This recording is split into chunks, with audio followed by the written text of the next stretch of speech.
কসম সে নামাজ পড়ে না। আমি অবাক হয়ে যাই, মাগরিবের রক্ত সে দিয়ে টান টান হয়ে ঘুমাইতেছে। আসসালামু আজকে আমরা কথা বলবো এমন এক ঘটনা নিয়ে যেটা এখন সোশ্যাল মিডিয়ায় আগুনের মতো ছড়িয়ে পড়েছে। আবু তোহা আদনান হুজুর, যিনি ইসলামী দুনিয়ার এক পরিচিত মুখ, কিন্তু এবার তার নাম উঠে এসেছে এক ভয়াবহ বিতর্কের কেন্দ্রে। আবু তোহা আদনান হুজুর নাকি নামাজ পড়েন না, আজান হওয়ার সময়ও নাকি তিনি বিছানায় শুয়ে থাকেন। এই কথাটি বলেছেন তার নিজের শাশুড়ি। কসম সে নামাজ পড়ে না। আমি অবাক, রক্ত সে দিয়ে টান টান হয়ে ঘুমাইতেছে। সারা রাত মোবাইল নিয়ে বসে থাকবো আর আমার মেয়ের সাথে খেউ খেউ খেউ খেউ করবো। অমুকরে ভালোবাসি, তমুকরে ভালোবাসি, তুমি একটু আমাকে বিয়ে করায় দাও, তুমি আমাকে একটু বিয়ে করায় দাও। নারী তার চোখের হেফাজত নাই, সে অহংকার। আর সেই শাশুড়ির দাবি আদনান হুজুর একজন ভণ্ড। কিন্তু এখানেই শেষ নয়। এই অভিযোগের জবাবে হুজুর নিজেই ফেসবুক পোস্ট দিয়ে বলেছেন, আল্লাহর কসম, আমি প্রতিটি অপবাদ আর মিথ্যাচারের জবাব দিতে সক্ষম। আমি সবকিছু প্রমাণ সহ বলতে পারি কিভাবে আমাকে বছরের পর বছর জুলুম করা হয়েছে।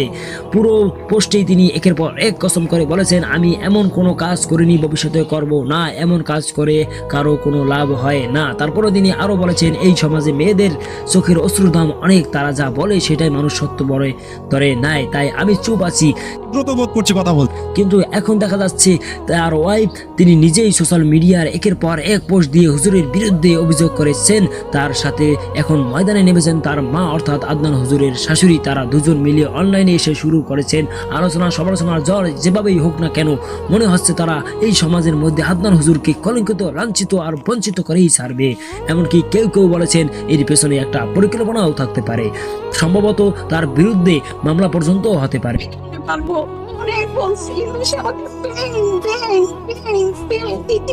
এদিকে জানা গেছে সারার এটা প্রথম বিয়ে না, এর আগেও তার দুজন স্বামী ছিল। আর আদনান হুজুর হচ্ছে তার তৃতীয় স্বামী এবং সেই সংসারটিও এখন বিচ্ছেদের দোরগোড়ায়। আমি আফসোস করতেছি তাদের সংসারটা ভেঙে যাচ্ছে। সারার বড় অভিযোগ, 15 বছর আগে এক প্রেমিকের সঙ্গে এখনো যোগাযোগ রাখছেন আদনান হুজুর, যা শুনে অনেকেই হতবাক।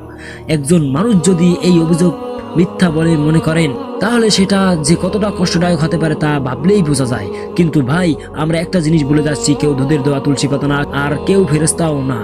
মানুষ হিসেবে ভুল ভ্রান্তি হতেই পারে, তবে এই সব বিষয় সোশ্যাল মিডিয়ার টেনে আনা আসলে ইসলামের নিষেধ কতটা ঠিক বলে মনে করেন? এইগুলো নিয়ে আলম সমাজ একসাথে বসে সমাধান করতে পারতেন। এখন যখন অনলাইনে চলে এসেছে, মানুষের আলোচনা সমালোচনা হওয়াটাই স্বাভাবিক। কিন্তু একটা কথা মনে রাখবেন, যার মান আল্লাহ রাখেন সেই মান কেউ ডুবাতে পারে না। যদি আদনান হুজুর সত্যি নির্দোষ হন, তাহলে ইনশাআল্লাহ সত্য একদিন প্রকাশ হবেই। আর যদি তিনি দোষী হন, তাহলে সেই সত্য আল্লাহর ইচ্ছায় সামনে আসবে। স্ত্রীকে আমি এইসব করতে দিব না। ওর ক্ষমতা আছে, করবে, করলে ওকে আমি তালাক দিয়ে রেখে দেব। শেষ। আমরা এইভাবেই কথা বলি বাসায়, এক কথায় চলবো, এক কথা উঠবে, এক কথায় বসবে। দ্বিতীয় কথা যেন বলতে না হয়। আমি আমার পরিবারকে ঠিক করলে কেন আমার মানে স্ত্রী বাইরে যাবে কিভাবে? একটা সংসার কখনো একা ভাঙে না, সেখানে সব সময় তৃতীয় কোনো ছায়া থাকে। আজকালকার বেশিরভাগ সংসারে মেয়ের মার কারণে ভেঙে যাচ্ছে। সারাদিন কুমিরের মতো ঘুমাইবো, অনেক করছি না, হয় কিন্তু সে অহংকারী। যেমনটা আমরা এখন দেখছি। দেখেন না ভাই, স্ত্রী একদিকে অভিযোগ করছে আর শাশুড়িও সেই সুরে সুর মিলাচ্ছে। দুইজন মিলে একজন হুজুরের ইজ্জত ডুবানোর প্রতিযোগিতায় নেমেছে। আর অনলাইনে কিছু হুজুর তো আছেই। স্ত্রী যখন আসল কথা বলে দিল, এখন সেই স্ত্রীকে ছেড়ে দেওয়ার জন্য সিদ্ধান্ত নিয়েছে। স্ত্রী এই অপবাদগুলো গোপন রাখতেন, হয়তো বা স্ত্রীকে আই লাভ ইউ বলতো। তার মানে বোঝা গেল আবারও ধোয়া ভাঙ্গে বলতে পারি, পালা হয়ে যাবে মাসুদ। ওয়াজের কোনো টপিক পাচ্ছে না, তাই অন্য হুজুরদের সামান্য ভুল পেলেই ওয়াজে বসেই সেটা প্রচার করে। আবু তো আদনানকে আমি যতটুকু দেখেছি, অনেক সময় সে অনেক দেরি করে মাহফিলে পৌঁছায় এবং আমি নিজে এটা সাক্ষী। আমি কোনো চরমনাই, হেফাজত, জামাত এসব বুঝি না। দিন শেষে তারা সবাই আলেম, তারা আমাদের ধর্মের পথ প্রদর্শক, তাদের ইজ্জত আমাদের ইজ্জত। তাই আমি চাই আমরা নিজেরা নিজেদের মান নষ্ট না করি। আর আমরা যদি এক হই, আমাদের শক্তি হবে সবচাইতে বড়। তোর যে স্ত্রী, তিনি আবু তোহার কত নম্বর স্ত্রী জানেন? 5 নম্বর স্ত্রী। আবু তোহা এই ভদ্র মহিলার 3 নম্বর স্বামী। তাহলে আপনার সমীকরণটা মিলান। এই মহিলা তো 4 জনের পরের সিরিয়ালের, আর এই পুরুষটাও তো তার 2 জনের পরের সিরিয়ালের। দুজনের কেউই তো ভালো না, দুজনেই তো আপনার বাম্পার ফলনের আশায় আছে।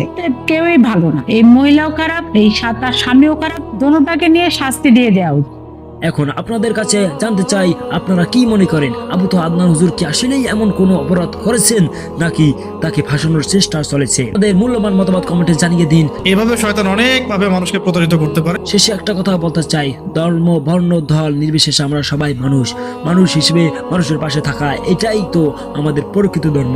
আসসালামু আলাইকুম, সকলে ভালো থাকবেন। Subscribe to my channel.